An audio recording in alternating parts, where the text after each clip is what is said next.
So, where were you on May 17th, 2007?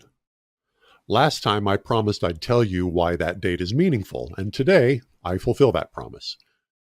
That day is the day one of TV's best shows ever premiered. It was a drama set in the 1960s at a Madison Avenue ad agency. You know what I'm talking about now, right? It was Mad Men.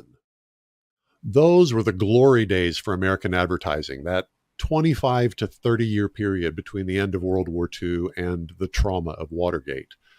It was one of the best times for American business. American industry, ingenuity, and know-how had saved Western civilization from the Nazis. In the post-war era, that mighty American industrial engine shifted its focus from enemy soldiers to American consumers.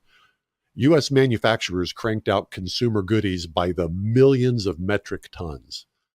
From cigarettes to sports cars, dish soap to diamond rings, the buying habits of the American consumer drove the entire world economy. And the superstars on Madison Avenue drove those buying habits. Now, if you were an advertiser back then, attracting attention was hard. And keeping attention was even harder. That's why the great advertisers became superstars. The world has changed since the glory days of the Mad Men. Attracting attention has never been easier.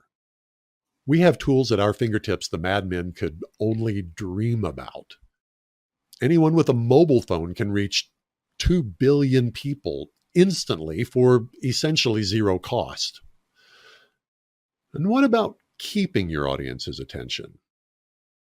Well, as hard as it was for the Mad Men, it's even harder today.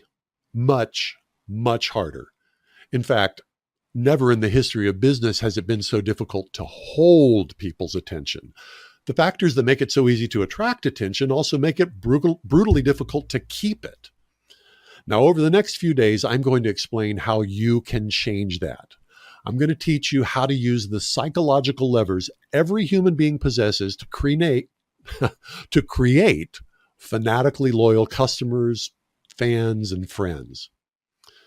Hi, I'm Jack Heald. I've spent the last 30 years studying cult psychology and the logic of consumer loyalty. It all began when I suffered a deeply personal loss. My two best friends joined a cult. They disappeared from my life as surely as if they'd been killed or if aliens had swooped in on a UFO and spirited them off to another planet. It hurt. It was brutal. I couldn't understand why two perfectly normal, rational adult men made such profoundly life-altering decisions. There's no academic program that teaches what I wanted to learn, so I had to do it the old-fashioned way. I did my own research and reading. I did a lot of thinking and a lot of testing. Along the way, I also began to study marketing techniques, not as an academic, but as a practitioner. See, I had my own software company, and I wanted to understand how to sell more software. Now, back then, the most respected marketing gurus would say, study the masters, learn what they did, and apply it to your own market. Well, I tried and failed spectacularly. My marketing sucked. I figured it was my fault, and I just wasn't doing it right.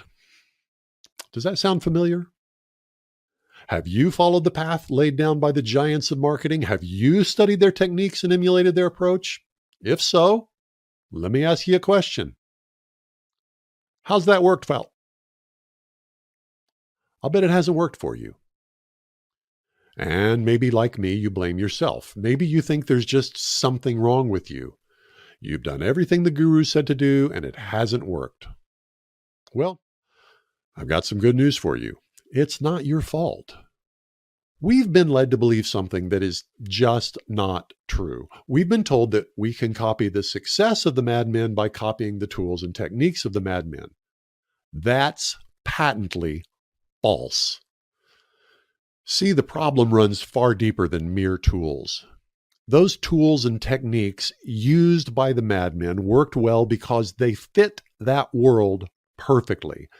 They fit like custom-made Italian loafers fit the feet of a shoe-crazy billionaire.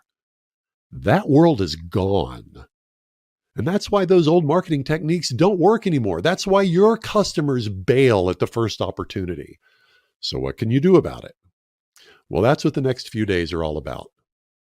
You don't need to learn any new tools or techniques. Mostly, you need to forget.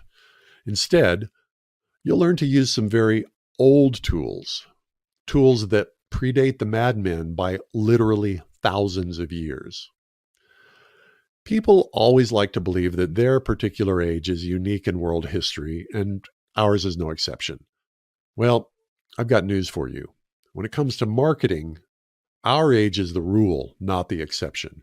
It was actually the age of the madmen that was truly unique in human history.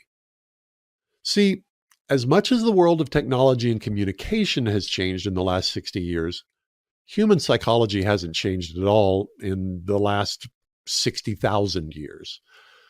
The same things that commanded the attention and loyalty of our hunter-gatherer ancestors still work in your target audience today. The madmen didn't use those things because, in that rare moment of history, no one needed them. That's why their techniques worked then and don't work now. Today, every one of you listening to my voice needs what the madmen ignored. Next time, I'll explain why marketing in the age of the madmen was utterly unique in human history, and that will open the doors of understanding for you to transform the way you communicate with your market. I'm Jack Heald. I ask the hard questions.